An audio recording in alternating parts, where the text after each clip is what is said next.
Hi everyone, it's Allison from Fathom 5 Tarot. Long time no video. And I'm here to do days 1, 2, and 3 of Ethany's 2020 31 Days of Tarot Challenge. This is my third year doing the challenge, and I think it's been going for longer than that, I'm pretty sure. And like every year, well, first of all, I'm late starting because this holiday season has been noonies, as I'm sure it has been for everyone. But I'm a stepmom, so our Christmas is already not in sort of on the regular Christmas day. But then I also got sick, so it sort of got pushed back even further than that. So um, everything's late. I'm late. Oh well. And I always group these videos together because for some of these topics, what I do is just so specific that I literally have just nothing to say. So there'll be days I skip over and days that I combine. So I'm combining these three because A, I'm late, and B, I have nothing for number one. So the number one prompt was, what tarot treasures did you get over the holiday? Nothing. I have a lot of decks and books, and I didn't ask for any for Christmas. I wanted to just sort of actually take a look at what I had. Not to say that I don't have a wish list, which I'm sure is coming up later on the prompts. I can't remember now. It's coming up on the prompts. But I just thought, I'm very happy with what I have right now, and I'm still waiting for a few in the mail, so maybe I'll talk about that as the challenge goes on. But prompt number one, nothing. There, done. Prompt number two, less than 2 minutes. Next one's going to take a bit longer. So everybody loves these videos, the deck videos. I do too. They're my favorites. And I find them really hard. I find it really hard to talk about top fives of a particular year. So what I did this year is I just sat in front of my shelf and just pulled off the ones that moved me in the moment. And if you asked me tomorrow, maybe I'd feel different. Well, not about all of them. But it's so hard to categorize. I mean, what do you even mean by top five? Top five acquired just in that year, top five used, top five meaningful moments. It's too hard. It's too hard. And I have 6 because I have an honorable mention. Whatever. Let's just get to it, shall we? So this is in no particular order. So I'm going to do my honorable mention first because I can't not talk about Rider-Waite-Smith. I have a lot of different Rider-Waite-Smiths. So this is a version of the Albano Waite, though, that I did get this year, and I don't think I've talked about yet. And I found out about this. Why didn't I double check before I started this sentence? Tarot map? No. Mindful Tarot? I think on the Mindful Tarot channel. Anyway, I'm a big fan of the Albano Waite Tarot. Huge fan. I love it. Initially, I did a video about this, about how I was told, when I looked online when I was just getting into it, people were like, that's a tacky one. Nobody likes Albano Waite. And I just wrote it off because of that. And then I looked at it and I was like, it's groovy. I like it a lot. But the mass-produced version right now is super shiny and the smudgy, and the colors, they're all blend together and look sludgy. So my dream has been to get a first edition Albano Waite, which I do not have still. But what I did find is this German version from, I'm sure now it was Mindful Tarot, on abebooks.com. Is it Abe or ABE? I'm not even really sure. It's a book and deck set, and this is in German. So, but luckily I Googled English-German translation, and I asked because I wanted to make sure I didn't just get the book, and whatever it is in German. I know in German it's Karten, Handbuch mit Karten on the box, but I double-checked. I just emailed the seller with those 3 words, Handbuch mit Karten, and he's like, whatever the word for only is, and then Karten. And I was like, oh, perfect. I don't even have to waste the book. Anyway, let's take a look at them. So this is going to represent all my Rider-Waites this year because the one I do use the most is the Centennial. There's no question. I love that deck. But I do also love the colors on this one, and I agree. It's not so shiny, although again, my terrible lighting will make me seem like a liar because everything seems super shiny in this lighting. But I promise you it's not. And the line work is better. The printing job on this one is better. It's still got these lovely backs, which aren't totally reversible because you can see the sunbeams are smaller at the top, but I don't read reversals, so I care not. And I don't mind. I'm actually on the hunt. I think it's easier to find a golden rider with in French than it is in English. And I mean, I grew up in Canada, so I speak some French, not great. So I'd be thrilled to have a French version of the Golden Rider. But for now, the German version of this is great. And I mean, it's the rider, so I I gotta. This is my new habit. I've got to try. It's the Smith weight because Smith drew the pictures, and she deserves the credit. The Smith weight, not the rider. Get over it, Allison. Anyway, there we go. It's a beaut. Oh, let's look at this one because this is great. Everybody knows I love the strength card, and you can really see the green melding through the green of her garland, sort of in the lion's mane there. So that's my honorable mention, Rider Waite Smith. I love you, Waite Smith. Waite Smith. Why can't I do it? Why can't I do it? Why? Waite Smith. I will get better. I promise. Okay. Then these are in no particular order, but I'm going to do the one that's not going to be a surprise at all. People are going to stop looking at my site soon, unless I deal with this, my love of the Halloween Tarot by Kipling West. Although I don't really use it that much outside of Halloween, every October, I'm like, I should. It's so great.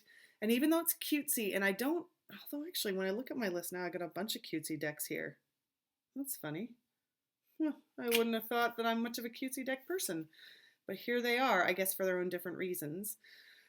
But it's just so solid. It's just such a solid reader, and through the little persona of this little black cat that's in every single card, you just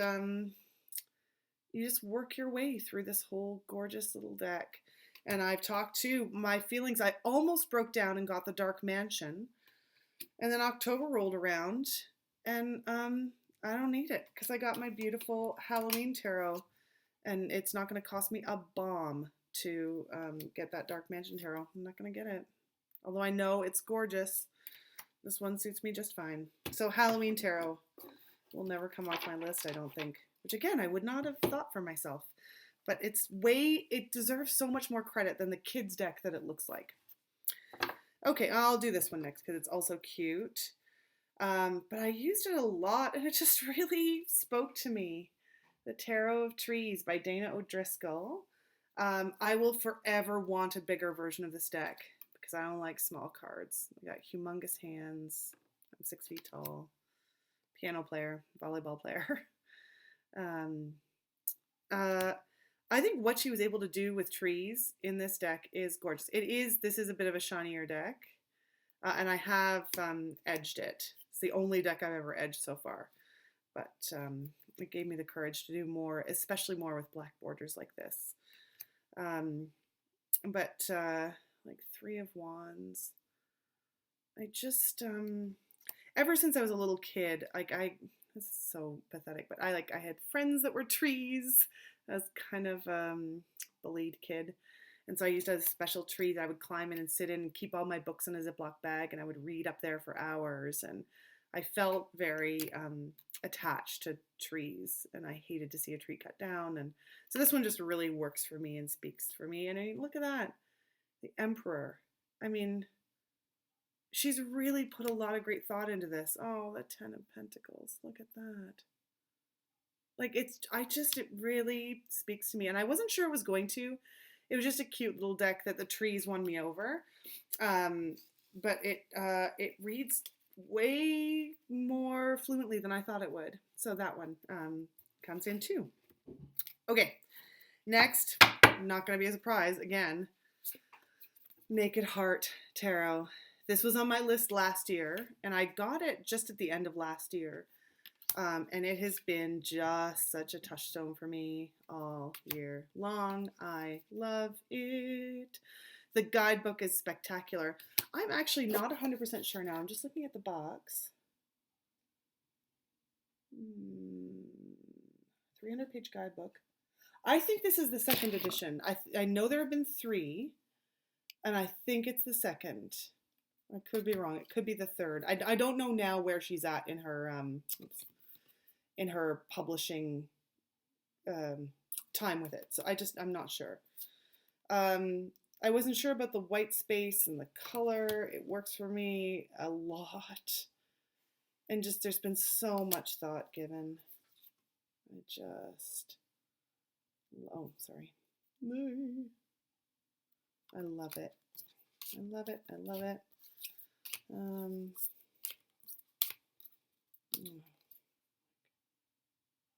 God, it's a beauty. So the Naked Heart, used it all year, never stopped loving it. Okay, my last two, again, these were ones where I was just like, I'm pulling them off the shelf and I'm putting them in the video because they surprised me, both of them in different ways, and they're great, So again, I don't know, ugh, this is such a hard question, guys. Top 5, it's really hard. Is everybody else finding this really difficult? I don't know. But I'm putting it on. So this, I did a full video of this not too long ago. This is the Low Rider Tarot by a Canadian artist named Melissa Weatherspoon. And I'll link my video below maybe because I talked about my process of whether or not to get this deck. But I was never in question about how lovely her artwork is. It's called the Low Rider, and it's a horizontal deck because it comprises nothing but dachshunds. It's a great deal. It's not an expensive deck, certainly if you're in Canada and you're paying Canadian shipping fees. If you're in the US, you got that sweet US to Canadian dollar conversion. So, oops, sorry. They're all over the place because I've been using it. 8 of Wands. This deck makes me laugh. I'll just say that I wasn't sure because it was entirely dachshunds, and I don't have a dachshund. I've never had a dachshund, even though I'm a dog lover and a dog owner. But the thought about what each card will represent and how it will represent it, it's very faithful to the Waite-Smith. I'm just going to try and find a couple specifics here. That's a good one. 4 of Pentacles. I can't remember which ones I showed in my last video and which ones I didn't. The sun. The baby. And again, too, it's not like there's not sorrow in this deck. It's not just a cute deck.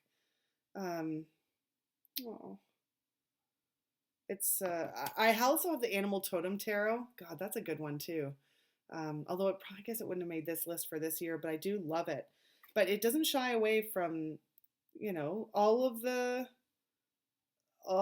elements of life. We just got a bunch of little saddies in a row. Ace of Cups. I just was really surprised at how quickly it read for me, how easily. And just, I corresponded with the artist a little bit because the eyes on these dogs, let me see if I can find you. That one's pretty good. Although, wait, one of the eyes is covered in that one. Like, just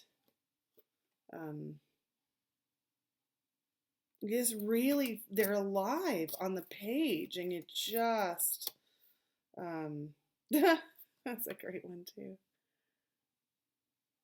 I just think it's a great deck, and I think it could be overlooked because it seems too niche. Because normally, actually, I'm not that interested in single animal decks, dog decks, cat decks. I do have the Crow Tarot, but there's a lot of other animals actually in that deck along with the crow. Okay, we gotta look at the Fool. But it's way more than just a niche deck. I'm really enjoying it. So that is the Low Rider Tarot. This is an Etsy deck. You can find it on Etsy. I don't think she has a separate website. She may. I don't know. Anyway. Finally, I'm going to include, I got both of Chris Ann's decks this year that everybody's been talking about all the time. And again, she's Canadian, and so I jumped on there. I'm sort of on her mailing list, and I was really excited because, well, I'll spoil I'll do it quick. So one of my top Oracle decks this year is her Sacred Creators Oracle. I'm not really an Oracle deck user. I've learned I have far more decks. I don't even have that many. I have 6 or 7 Oracle decks. I hardly ever use anything other than the Sacred Creator, or I have been using hardly any others. Oops.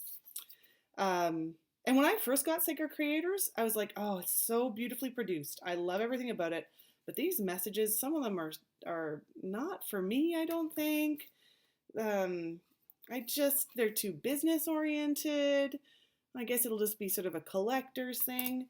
Nope. When I pull one of these at the end of a tarot reading, I love it. And it goes super well with my, well, maybe not goes well, who cares?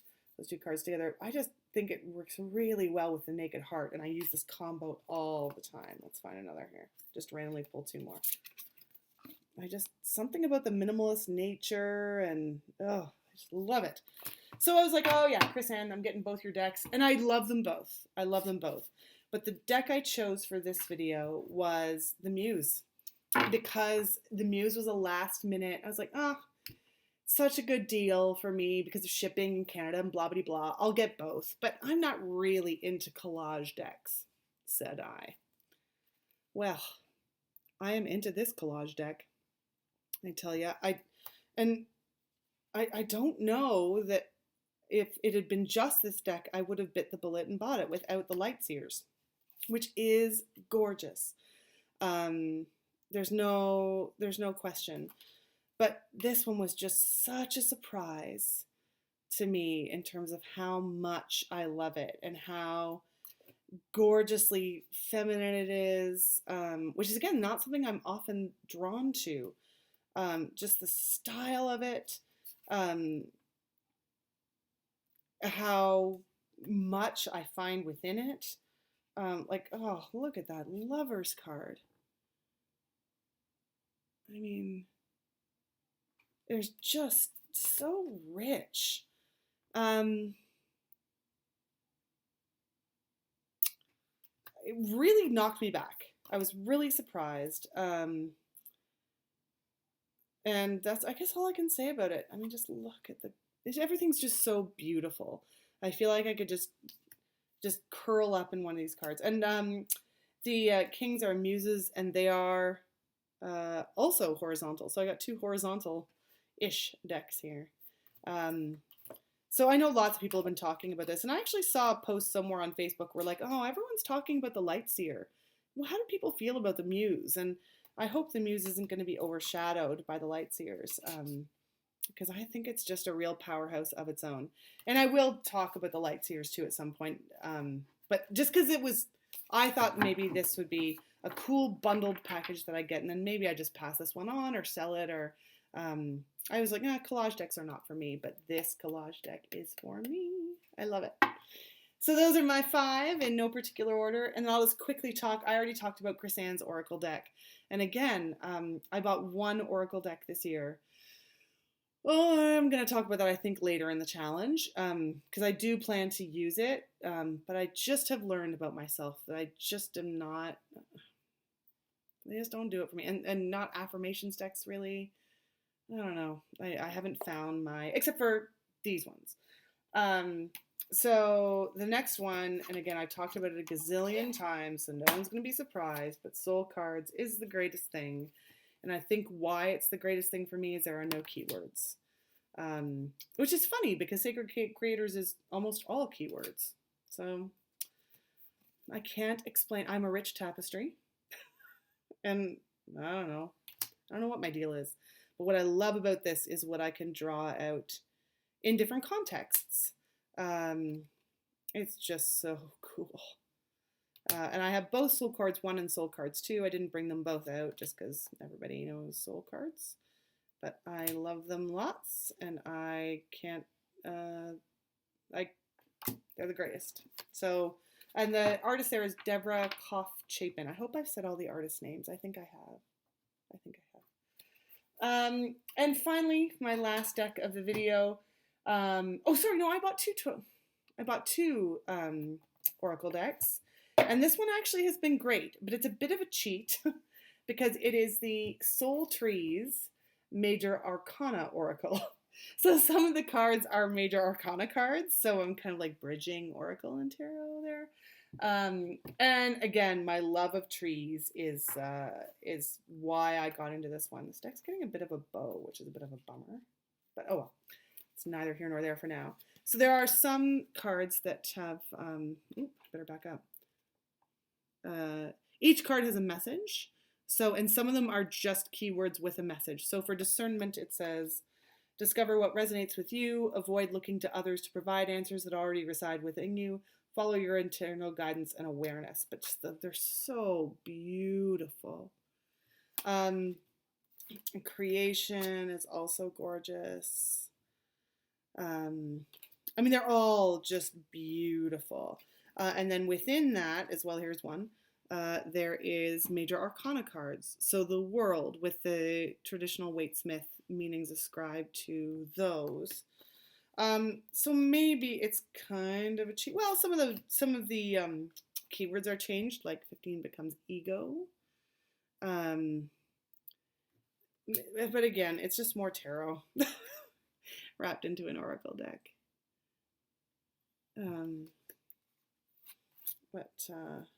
Soulmates.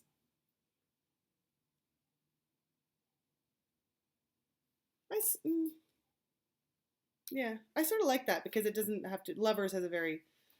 I don't interpret it this way, but just the name lovers has sort of a specific connotation that soulmates maybe doesn't have quite so much. The magician. And then the fool becomes the dreamer. I don't know if I can find the fool in here. And then there's lots of great other ones. Well, death. There we go. So it's just a gorgeous deck. And sometimes I just want to... I guess it's the opposite of the soul cards, right? Whereas I interpret the soul cards entirely on image and context. This one just tells me what I want. Oh, that's the back. Isn't that pretty? Yeah. And that again is, I think I said it, but no. Where'd I put the box? Oh no. Where did I put it? Hopefully I said the creator's name at the beginning. I don't want to drag this on while I look for it. Oh, here we go. Allison Williams Yee. And this was also an Etsy purchase. And this is the Soul Trees. She's got a number of Soul Trees decks. This is the only one I have. It's the Dreamer's Journey Oracle. So, numbers 1, 2, 3, done. And then I'll try and do a couple more this weekend and then get caught up with everybody else. I have been enjoying a few videos. I'm going to sit down now and enjoy a bunch more. So thank you to everyone who's participating. And I hope you enjoyed this one. See you later.